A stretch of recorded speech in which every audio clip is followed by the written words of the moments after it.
دوسرا سلاطین اور اس کا تیسرا باب جو 27 آیات پر مشتمل ہے۔ اسرائیل اور مواب کے درمیان جنگ۔ اور شاہ یہودا یہوشافط کے 18ویں برس سے اخیب کا بیٹا یہورام سامریہ میں اسرائیل پر سلطنت کرنے لگا، اور اس نے 12 سال سلطنت کی، اور اس نے خداوند کے آگے بدی کی، پر اپنے باپ اور اپنی ماں کی طرح نہیں، کیونکہ اس نے بال کے اس ستون کو جو اس کے باپ نے بنایا تھا دور کر دیا۔ تو بھی وہ نبات کے بیٹے یربام کے گناہوں سے، جن سے اس نے اسرائیل سے گناہ کرایا تھا، لپٹا رہا اور ان سے کنارہ کشی نہ کی۔ اور مواب کا بادشاہ میسا بہت بھیڑ بکریاں رکھتا تھا، اور اسرائیل کے بادشاہ کو 1,00,000 بروں اور 1,00,000 مینڈوں کی اون دیتا تھا۔ لیکن جب اخیب مر گیا تو شاہ مواب اسرائیل کے بادشاہ سے باغی ہو گیا۔ اس وقت یہورام بادشاہ نے سامریہ سے نکل کر سارے اسرائیل کی موجودات لی، اور اس نے جا کر شاہ یہودا یہوشافط سے پوچھوا بھیجا کہ شاہ مواب مجھ سے باغی ہو گیا ہے، سو کیا تو مواب سے لڑنے کے لیے میرے ساتھ چلے گا؟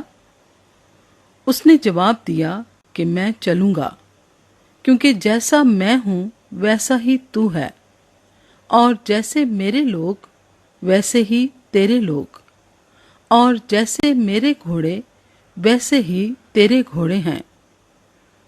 تب اس نے پوچھا کہ ہم کس راہ سے جائیں؟ اس نے جواب دیا، دشت ادوم کی راہ سے۔ چنانچہ شاہ اسرائیل اور شاہ یہودا اور شاہ ادوم نکلے، اور انہوں نے 7 دن کی منزل کا چکر کاٹا، اور ان کے لشکر اور چوپایوں کے لیے جو پیچھے پیچھے آتے تھے کہیں پانی نہ تھا۔ اور شاہ اسرائیل نے کہا، افسوس کہ خداوند نے ان 3 بادشاہوں کو اکٹھا کیا ہے تاکہ ان کو شاہ مواب کے حوالے کر دے۔ لیکن یہوشافط نے کہا، کیا خداوند کے نبیوں میں سے کوئی یہاں نہیں ہے تاکہ اس کے وسیلے سے ہم خداوند کی مرضی دریافت کریں؟ اور شاہ اسرائیل کے خادموں میں سے ایک نے جواب دیا کہ الیشا بن صافت یہاں ہے، جو ایلیا کے ہاتھ پر پانی ڈالتا تھا۔ یہوشافط نے کہا، خداوند کا کلام اس کے ساتھ ہے۔ سو شاہ اسرائیل اور یہوشافط اور شاہ ادوم اس کے پاس گئے۔ تب الیشا نے شاہ اسرائیل سے کہا، مجھ کو تجھ سے کیا کام؟ تو اپنے باپ کے نبیوں اور اپنی ماں کے نبیوں کے پاس جا۔ پر شاہ اسرائیل نے اس سے کہا، نہیں نہیں، کیونکہ خداوند نے ان 3 بادشاہوں کو اکٹھا کیا ہے تاکہ ان کو مواب کے حوالے کر دے۔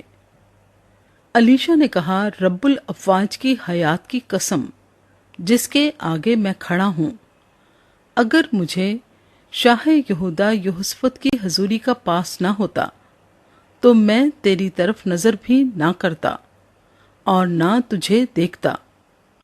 لیکن خیر، کسی بجانے والے کو میرے پاس لاؤ۔ اور ایسا ہوا کہ جب اس بجانے والے نے بجایا تو خداوند کا ہاتھ اس پر ٹھہرا۔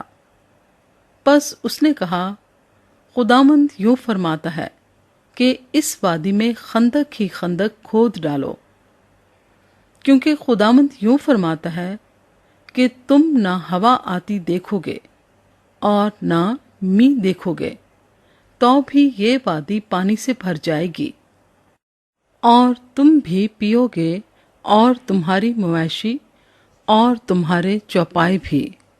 اور یہ خداوند کے لیے ایک ہلکی سی بات ہے، وہ موابیوں کو بھی تمہارے ہاتھ میں کر دے گا، اور تم ہر فصیلدہ شہر اور عمدہ شہر مار لوگے، اور ہر اچھے درخت کو کاٹ ڈالو گے، اور پانی کے سب چشموں کو بھر دو گے اور ہر اچھے کھیت کو پتھروں سے خراب کر دو گے۔ سو صبح کو قربانی چڑھانے کے وقت ایسا ہوا کہ ادوم کی راہ سے پانی بہتا آیا اور وہ ملک پانی سے بھر گیا۔ جب سب موابیوں نے یہ سنا کہ بادشاہوں نے ان سے لڑنے کو چڑھائی کی ہے، تو وہ سب جو ہتھیار باندھنے کے قابل تھے اور زیادہ عمر کے بھی اکٹھے ہو کر سرحد پر کھڑے ہو گئے، اور وہ صبح سویرے اٹھے اور سورج پانی پر چمک رہا تھا، اور موابیوں کو وہ پانی جو ان کے مقابل تھا خون کی مانند سرخ دکھائی دیا۔ سو وہ کہنے لگے، یہ تو خون ہے۔ وہ بادشاہ یقیناً ہلاک ہو گئے ہیں اور انہوں نے آپس میں ایک دوسرے کو مار دیا ہے۔ سو اب اے مواب لوٹ کر چل۔ اور جب وہ اسرائیل کی لشکرگاہ میں آئے تو اسرائیلیوں نے اٹھ کر موابیوں کو ایسا مارا کہ وہ ان کے آگے سے بھاگے، پر وہ آگے بڑھ کر موابیوں کو مارتے مارتے ان کے ملک میں گھس گئے، اور انہوں نے شہروں کو مسمار کیا، اور زمین کے ہر اچھے قطعے پر سبھوں نے ایک ایک پتھر ڈال کر اسے بھر دیا، اور انہوں نے پانی کے سب چشمے بند کر دیے اور سب اچھے درخت کاٹ ڈالے، فقط کیر حراست ہی کے پتھروں کو باقی چھوڑا، پر گوپیاں چلانے والوں نے اس کو بھی جا گھیرا اور اسے مارا۔ جب شاہ مواب نے دیکھا کہ جنگ اس کے لیے نہایت سخت ہو گئی، تو اس نے 700 شمشیر زن مرد اپنے ساتھ لیے تاکہ صف چیر کر شاہ ادوم تک جا پڑے، پر وہ ایسا نہ کر سکے۔ تب اس نے اپنے پلوٹھے بیٹے کو لیا جو اس کی جگہ بادشاہ ہوتا، اور اسے دیوار پر سوختنی قربانی کے طور پر گزرانا۔ یوں اسرائیل پر قہر شدید ہوا، سو وہ اس کے پاس سے ہٹ گئے اور اپنے ملک کو لوٹ آئے۔